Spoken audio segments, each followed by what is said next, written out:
Assalamualaikum warahmatullahi wabarakatuh. Sahabat-sahabat LMI Channel di mana saja berada, alhamdulillah pada malam hari ini kita bertemu kembali dalam dialog bersama LMI. Sebelumnya kita salam syiar, sinergi dan silaturahim bersama LMI Channel. Sahabat LMI, sebelum melanjutkan tayangan ini, subscribe dulu, like, lalu komen, kemudian di-share ke yang lain. Let's go.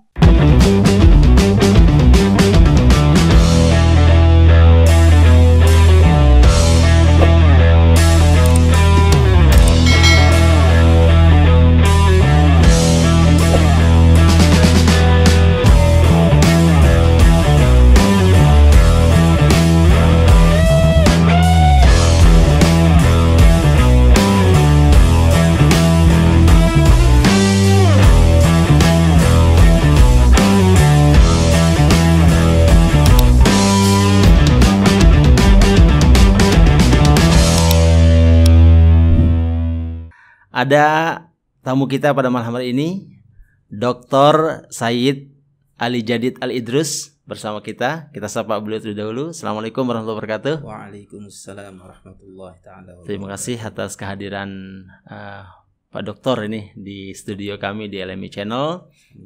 Ya, kita akan berbincang-bincang ringan bersama beliau ya. Seputar kehidupan akademis beliau, kemudian apa kiprah beliau di saat-saat ini. Ya, barangkali banyak hikmah yang akan bisa kita ambil dari situ. Pak Dokter, apa kabar? Alhamdulillah. Alhamdulillah. Khair. Tadi sebelum masuk di frame ini kita sempat berbincang ya tentang hubungan Ampenan, Kediri, Jerowaru. Nah, ini menarik nih, Pak Dokter. Barangkali bisa kita dijelaskan apa hubungannya dari segi nasab, darah dan nasab ilmunya, antara nasab antara tiga wilayah ini. Barangkali bisa dijelaskan kaitannya dengan asal usul barangkali dari Dr. Said Ali Jadid. Baik, bismillahirrahmanirrahim. Assalamualaikum warahmatullahi ta'ala wabarakatuh. Waalaikumsalam. Alhamdulillahirabbil alamin. Pada malam hari ini bisa diberikan kesempatan ya berada di channelnya Maminda ini, LMI Channel gitu. Saya pasti tebak LMI ini lalu Muhammad Iqbal ini. Ya. Tapi itulah yang sangat penting saat ini, Maminda. Silaturahim itu. Ya, alhamdulillah. Sebagai ilmuwan, saya membiarkan diri saya itu terbawa oleh angin, oleh air, karena menemukan antum di sini ini bukan sebuah kebetulan. Ya. Saya yakin itu sebuah proses yang lahir dari tahapan-tahapan. Katakanlah kalau kami ini dianggap ya dalam tanda kutip itu pasti orang Ampenan gitu. Ya. Padahal ke Ampenan itu hanya transit saja gitu. Ya. Kalau saya dikatakan, Anda dari mana? Saya ini orang Repuk. Repuk itu kan tempat yang sangat terisolir mungkin ya. Tidak ada listrik, tidak ada PDAM. Kalau orang berseragam itu kita subhanallah gitu ya. Kita di Repuk lah. Ya. Tapi kalau ingat kata Repuk ini saya ingat juga Kak Tuan Prof. Bahru Rozi. Ya. Kita tidak boleh pesimis Adinda ketika kita dianggap orang Repuk, karena itu dalam bahasa Arab itu bentuk rofa kan. Jadi memang orang Repuk ini yang banyak jadi orang rofa katanya. Karena membawa spirit, ya, spirit. Nah, kalau ditanya tadi apa hubungan Ampenan, Kediri, Jerowaru itu saya yakin salah satunya spirit tadi, ya. Spiritualnya. Ya. Spiritualnya itu yang orang menganggap sekarang ini sesuatu yang tidak rasional, sesuatu yang tidak objektif itu seolah-olah tidak ada. Padahal yang jauh lebih kuat itu adalah sesuatu yang memiliki kekuatan spiritual. Ya. Tapi secara hubungan nasab antara Ampenan Jeruwaru siapa? Hubungan mereka itu pertama ikatan dari sisi keilmuan. Dari sisi keilmuan kemudian berkembang, kemudian menjadi pernikahan, lalu terjalinlah ke kerabatan, kekeluargaan. Banyak kita misalnya di Jeruwaru karena kita dianggap orang repuk gitu ya, seolah-olah tidak mengenal keluarga. Padahal salah satu kekuatan kita ini adalah keakraban dan kekerabatan itu. Antara keluarga itu sesungguhnya terjalin hubungan yang sangat akrab, yang mungkin saja pada saat ini mulai lentur itu, dan menjadi tanggung jawab kita bersama Maminda untuk kembali. Kita kenal dulu misalnya Ayahanda Al-Maghfurullah Tuan Guru Sibawai, itu ngajinya di Kediri. Itu tidak sembarangan. Kenapa sampai di sini? Karena adanya kekerabatan, adanya persahabatan, adanya sambungan keilmuan tadi, atau silsilah lah. Kalau bahasa yang tren sekarang ini sanad ya, sanad ilmu katanya kan. Nah, mungkin itu maksudnya. Nah, jadi proses-proses itu yang kemudian kami sampai saat ini alhamdulillah, dulu karena sering diceritakan oleh beliau bagaimana hubungan kita, bahwa kalian di situ punya banyak keluarga. Ya kita saja dengan izin Allah pada malam hari ini bisa bertemu. Padahal saya sering lewat di sini, tapi belum dapat hidayah kayaknya untuk belok kiri, belok kanan saja yang sering. Alhamdulillah. Terus kalau bicara pengembaraan akademik nih, tadi ada spirit anak repok itu, tapi kemudian tidak menghilangkan kemauan keras untuk melakukan pengembaraan ilmu kan. Kalau Pak Dokter sendiri pengembaraan ilmunya bagaimana dari awal? Saya dengar kan Pak Dokter lebih banyak di luar kan, baru kemarin balik kan. Gimana itu? Jadi mukim ya, bermukim di Lombok gitu. Ya, sejak tamat SD tahun 89 oleh orang tua, oleh abah sama ibu waktu itu, dikirim ke pondok pesantren Zainul Hasan Genggong di Probolinggo. Orang menganggap dulu mondok masa kecil itu kan dianggap aneh gitu, seolah-olah membuang anak. Tapi saya sendiri sebagai anak paling kecil waktu itu, Ustaz, apa maksudnya orang tua ini? Ya sudah, bismillah, mengikuti 1 tahun di Zainul Hasan Genggong, masuk pondok juga di situ. 1 tahun ibu kayaknya yang tidak kuat, terlalu lama berpisah gitu. Beliau suruh pulang, tapi tidak disuruh tinggal di rumah, disuruh mondok di Pancor. Kelas 2 sanawiyah itu mondok di Pancor sampai tamat sanawiyah di Pancor. Alhamdulillah saya menyaksikan tahun 90, 91, 92 bagaimana Al-Maghfurullah Tuan Guru Kiai Haji Muhammad Zainuddin Abdul Majid dengan tangkapan anak SMP lah ketika itu, pikiran-pikiran beliau itu sangat banyak sekali mengilhami saya. Sejak dari Zainul Hasan Genggong kemudian melanjutkan ke Pancor. Sekarang-karang kan kita mendengar istilah integrasi, interkoneksi, kemudian interdisipliner, multidisipliner, transdisipliner. Yang saya syukuri, Maminda, saya sudah dengar dulu gitu.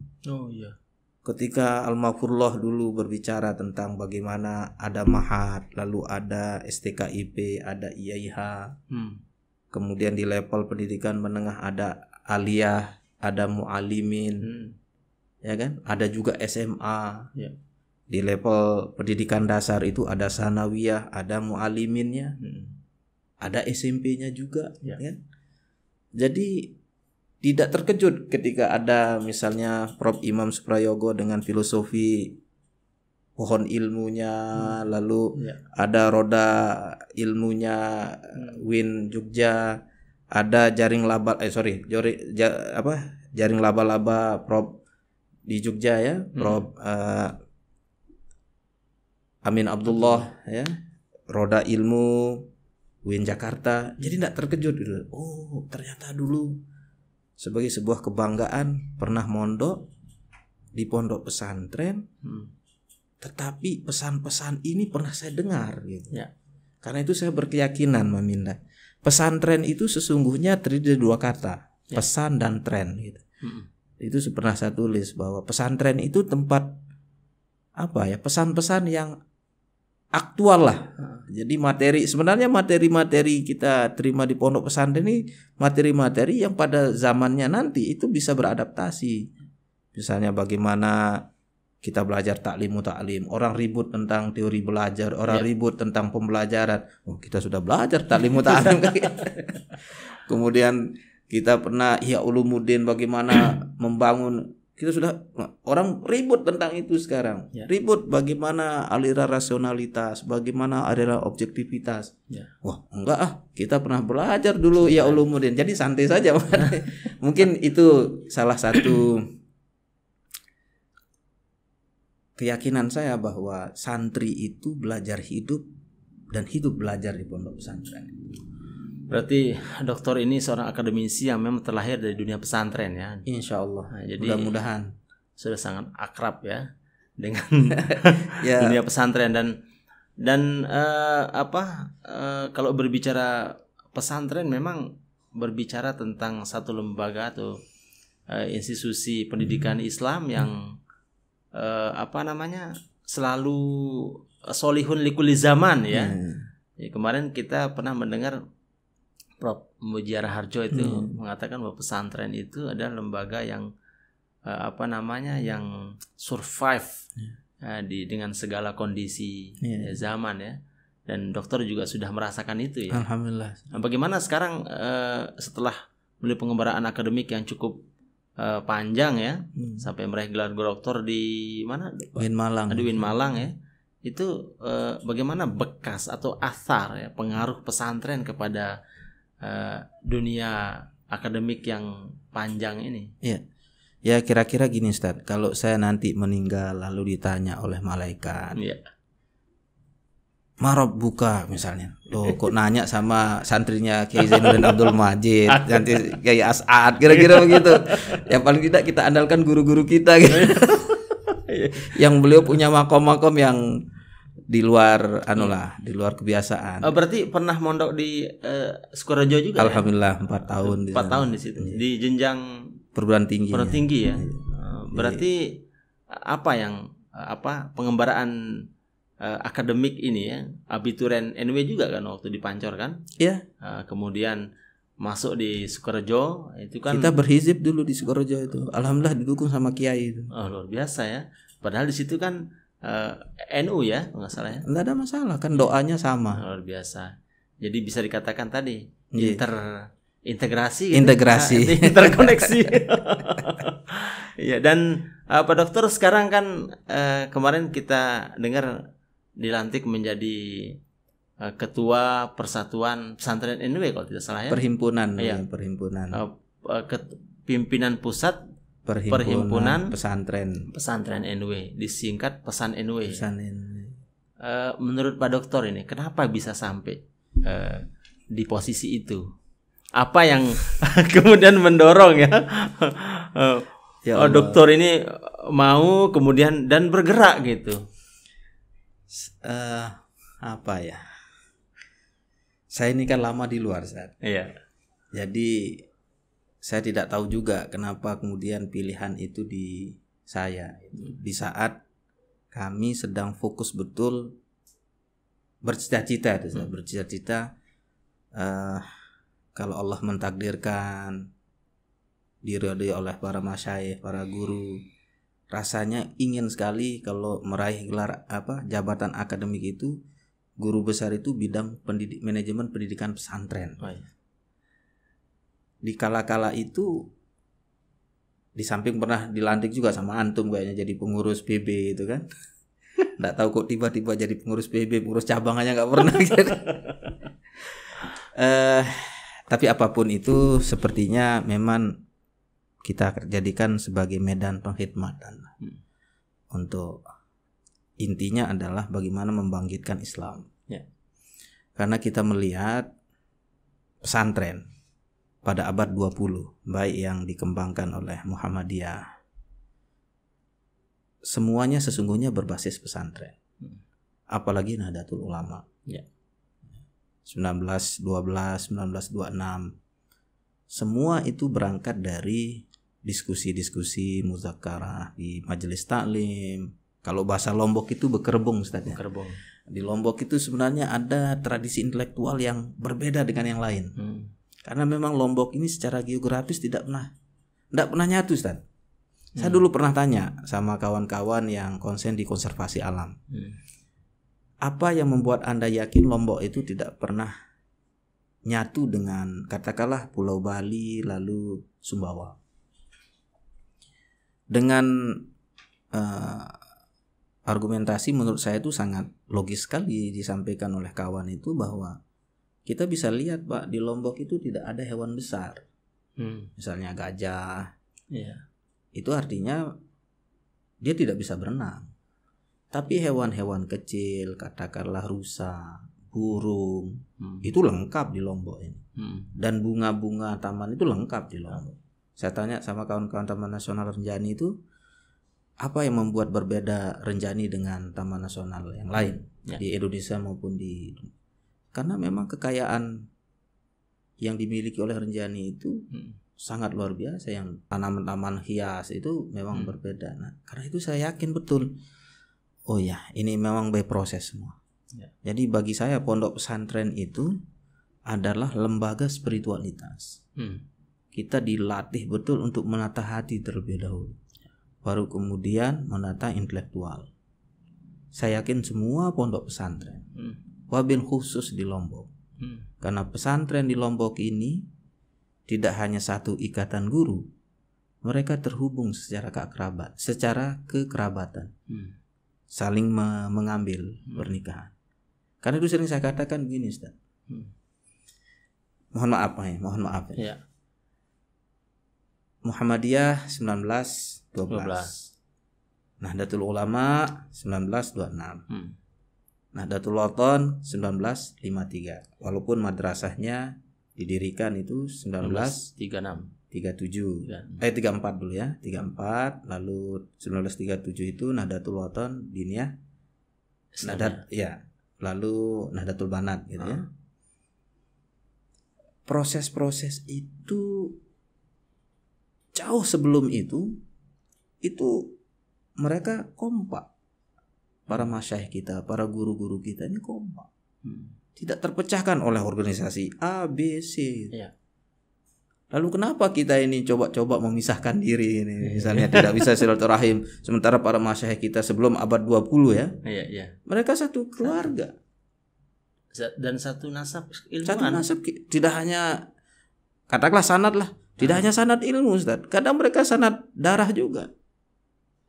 Satu darah. Misalnya saya ke Kediri di sini. Apalagi di sini banyak sahabat. Pimpinan saya salah satunya ada dari Kediri. Bu Hajah Faiza, Dr. Faiza. Saya mau ke sini, masa saya dilarang gitu? Karena mungkin background saya sekarang ini mau tidak mau di Nahdlatul Wathon misalnya. Lalu saya mau datang ke Bagu. Saya tinggal bilang sama tuan guru di Bagu, Balu saya kan dari sini tuan guru, masa saya tidak boleh ke Bagu misalnya kan gitu. Dan saya biasa ke sana, Ustaz. Jadi perbedaan organisasi itu jangan kemudian merenggangkan. Justru organisasi adalah sebagai wasilah perjuangan. Wasilah. Ya? Betul. Nah, kalau saya tanya Pak Dokter, kalau pesantren-pesantren di Lombok ini gimana, Dokter? Satu apa gimana dulunya? Jadi gini, Ustaz. Ada enggak data yang menunjukkan Al-Maghfurullah Maulana Syekh itu keluar dari NU? Ada enggak? Beliau apa kita akan berasumsi begitu beliau mendirikan Nahdlatul Wathon, beliau keluar dari NU? Begitu? Kan terlalu pragmatis kita berpikir begitu kan? Artinya visi besar beliau-beliau ini yang alumni Haramain, kalau saya melihat tidak cukup kebangkitan ilmu, harus didukung dengan kebangkitan bangsa. Pengembangan ilmu harus didukung dengan kebangkitan bangsa. Sehingga tradisi, apakah tradisi intelektual, tradisi keilmuan, itu tidak pernah berbeda. Semua, apakah Nahdlatul Ulama, Nahdlatul Watan, maupun Muhammadiyah, maupun Irsyadiyah dan lain sebagainya, itu sama. Kenapa kita sekarang ini yang abad 21 ini menganggap milenial, wah ente ini, kalau di kampung Arab itu enggak lagi. Kalau sudah majelis gahweh, khalas. Ya. Itu di kampung Arab itu, khalas. Yang akan menjadi lawan kita adalah manakala mereka merongrong negara kesatuan, merongrong ulama kita, menjustifikasi bahwa mereka yang paling benar. Memang idealnya begitu ya, dokter ya. Tapi nggak dipungkiri bahwa fenomena akhir-akhir ini kan persaingan itu kan nggak bisa dielakkan kan. Nah, idealnya memang ya organisasi adalah wasilah perjuangan, li'ilai kalimatiddin gitu, li kalimatillah dan sebagainya. Tapi ya masih saja barangkali yang belum sampai kepada idealisme itu gitu. Nah, bagaimana sih sebenarnya fenomena ini supaya bergeraknya ke arah tadi, idealisme awal tadi. Islam. Ya, mengingat kan pesantren sekarang ini juga kan banyak sekali kan. Di Lombok ini luar biasa.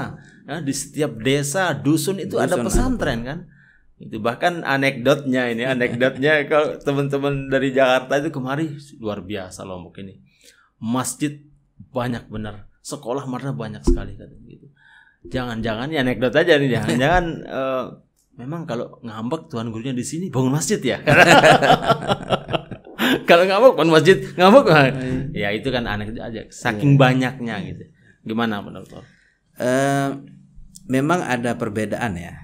Ada perbedaan model sejarah pesantren khususnya kita di Lombok dengan di Jawa. Kalau pesantren di Jawa itu lebih dulu ada dia daripada organisasinya. Katakanlah Nahdlatul Ulama, Muhammadiyah ya.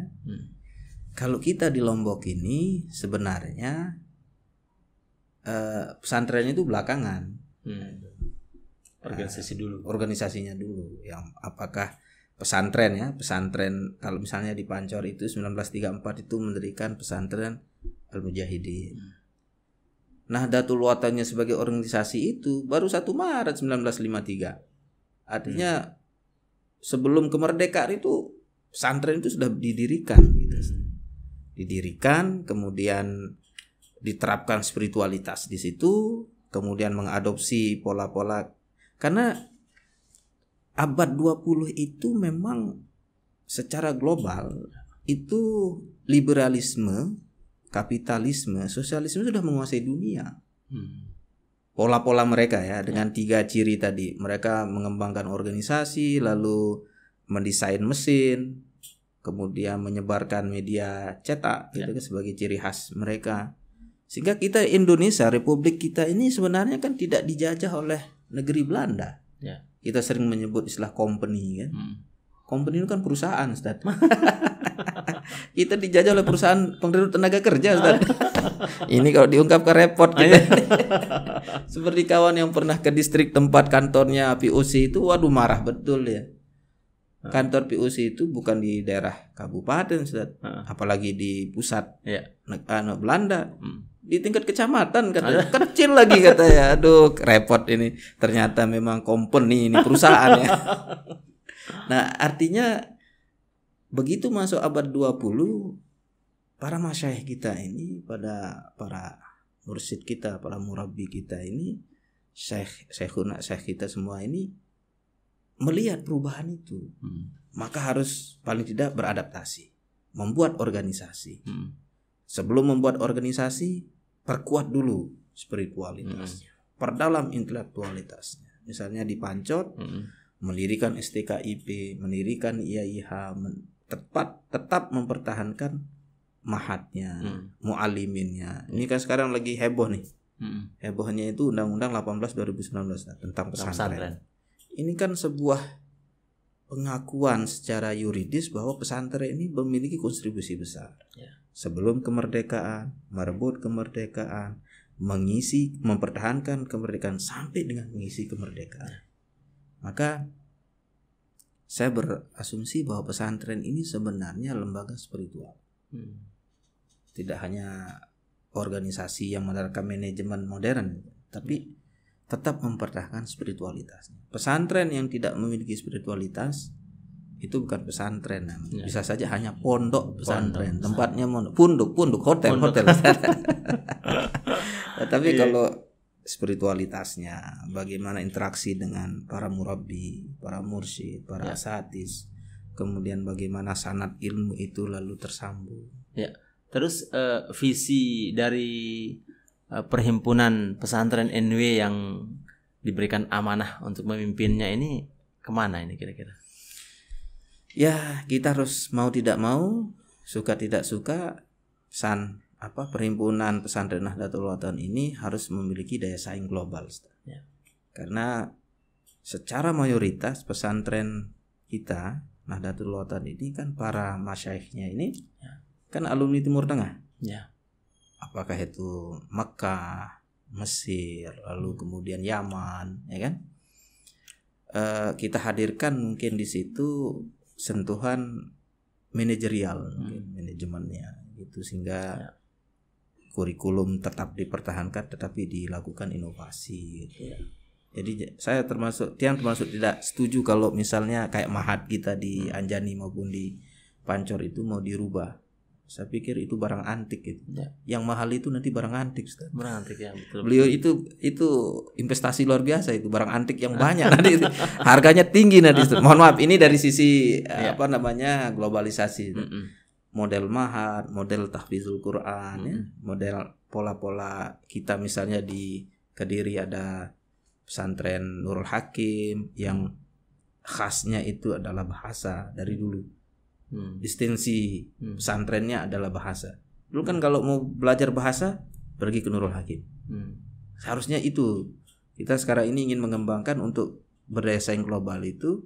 Pesantren-pesantren Nahdlatul Ulama itu harus memiliki distinsi keilmuan masing-masing yang harus berbeda. Tidak hanya misalnya begitu musim tamatan sekolah produknya sama, harus berbeda. Harus ada yang menonjol ya. Harus ada kekhasan. Khalif tuqraf itu bisa sampai ke situ. Ya, insyaallah mudah-mudahan Ustaz. Kalau berbeda harus bersama. Baik, luar biasa ya. Barangkali itu pengembaraan intelektual, kemudian beberapa buah pikiran dari Dr. Said Ali Jadid ini ya. Barangkali kalau kita lihat di media sosial tidak terlalu aktif ya. Saya lihat paling banyak mancing ya. Sekali coba kita lihat barangkali ada di media sosialnya Dr. Ali Jadid ini, di Facebooknya barangkali kita pingin ini dia foto-foto beliau luar biasa. Kita lihat dulu yang hormat ini. Beliau ini ada akademisi UIN ya, UIN Mataram ya. Sejak kapan masuk UIN, Dokter? Ngajarnya itu sejak 2001 ya. Kemudian ASN-nya terhitung 2005, walaupun TMT-nya itu 1 Oktober 2007. Oke. Nah, ini kayaknya kalau pakaiannya begini ya pasti ASN ini ya. Ini hormat apa ini? Ini hormat bendera nih. Ini zaman virtual ya. Masya Allah, jadi hormat pun di depan laptop ya. Ini acara apa nih Pak Dokter? Ini gara-gara begini Ustaz. Karena di pesantren dulu tidak lepas kecintaan terhadap bangsa. Alhamdulillah yang saya patut syukuri itu pernah mondok di Pancor, pengasuhnya menjadi pahlawan nasional. Mondok di Situbondo, Salafiyah Syafi'iyah, Ki As'ad dinobatkan sebagai pahlawan nasional. Jadi bentuk kecintaan terhadap bangsa dan negara, memperingati hari 17 karena kita dihimbau untuk apel di rumah masing-masing. Sebenarnya ini ada pengikut saya di belakang ini. Tapi enggak kecepret kayaknya, enggak kena Istri saya di belakang ini ikut foto juga dia. Yang menarik ini ya, ini ada komentar dari Agus El Tasim. Mami Agus ini. Iya, Guru Agus. Bid'atuz zaman, hormat ke laptop. Ini menarik juga nih, beliau nih tampil ya, ada emoji ketawa ya. Bid'ah zaman ini. Hormat ke laptop ini. gitu. Lalu Agus. Ya. Pengasuh pondok pesantren Tahzib ya. Iya, yang di ini ya, iya. Yang di beliau ini sering guyon memang sama kita. Di Gerung kalau nggak salah ya. Iya. Kemudian yang kedua ini ada komentar juga, sebentar dah. Yang tadi. Yang kedua dari atasnya mana tadi? Bukan, tadi itu yang paling atas mana dia tadi? Ada komentar dari siapa di bawahnya Umi Agus itu? Bingung mau komen apa ya. Kadang melihat hormatnya khusyuk sekali, di depannya laptop gitu. Ya karena dari dulu banyak dilatih di Pramuka, Stan. Iya. Sampai sekarang sebagai pembina Pramuka UIN itu sampai sekarang. Pernah mengajukan ke Pak Rektor izin, sudah 6 tahun membina ini kan, lama-lama enggak nyaman juga, kaderisasi enggak jalan gitu. Enggak, tetap aja akhirnya jadi malu. Terus yang lain dah. Kita lihat gambar yang lain ya. Oke. Oh ini, coba kita lihat yang ini nih. Oke. Dis Natalis ke-54 Universitas Islam Negeri Malang. Mataram Ustaz. Iya. Oh ini apa? Setengah abad. UIN Mataram ya. Universitas Negeri Mataram ya. Iya. Oh, sudah setengah abad ya. Ini pakaiannya ini pakaian apa ini? Ini saya ingat foto ini diambil oleh putri yang pertama. Ya. Dia mungkin nanya, ini Abah kok enggak keluar ruangan. Biasanya memang saya kalau lagi terutama ingat guru ya. Selain orang tua, ingat guru itu saya senang buka kitab-kitab yang dulu waktu mondok ya. Mondok. Waduh, ini waktu tulis ini nih. Lagi sedang gini nih. Selalu teringat itu. Nah, waktu itu saya lumayan lama di kamar. Akhirnya saya coba buka buku-buku yang tentang manajemen strategik kalau nggak salah dulu. Akhirnya itu putri kita masuk, tiba-tiba saya dipoto gitu. Makanya mukanya ini enggak jelas. Tapi kayak terkejut. Apa pakai ini ya? Ini pakai ini karena sakit kepala. Sakit kepala, saya kira ini khas. Ya orang bilang itu ciri khas, ya biarin aja. Iya. Oke, yang lain coba dah. Nah ini, oke, sama keluarga ini kayaknya nih. Nah, iya Wah, ini luar biasa ini. Ini kebersamaan bersama keluarga. Kalau saya sebut keluarga, apa yang Pak Dokter bisa komentari? Keluarga adalah apa ya? Ladang ibadah kita mungkin. Ya. Mereka dengan keikhlasannya, ketulusannya memotivasi kita walaupun tidak menggunakan lisan, dengan dengan bahasa tubuh mereka gitu kan. Ternyata memberikan tenaga yang luar biasa. Keluarga ya. Ide-ide itu justru kadang datang dari keluarga itu. Jadi apalagi di sini saya lihat anak-anak perempuan ya, Pak Dokter ya. Ya alhamdulillah. Tiga-tiganya Ustaz. Luar biasa. Mudah-mudahan yang keempat ini Ustaz ada yang laki ya, mudah-mudahan. Amin ya rabbal alamin. Kalau sebut anak-anak perempuan ini kayaknya agak-agak melankolis ya, Pak Dokter. Iya.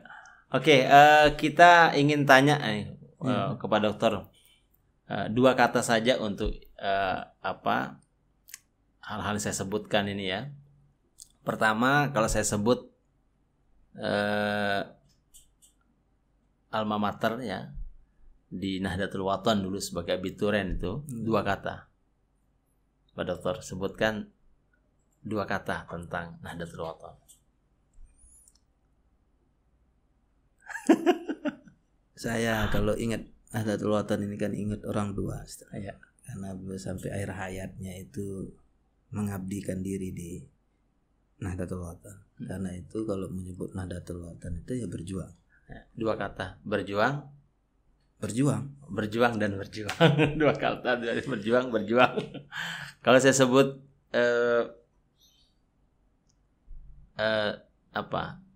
Sukorejo, tempat pernah mondok juga di sana di perguruan tinggi ya.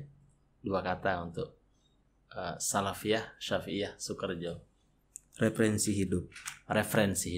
Oke. Catat ya.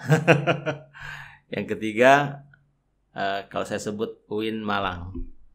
Dua kata. UIN Malang, daya saing. Daya saing, UIN Malang. Terakhir, UIN Mataram.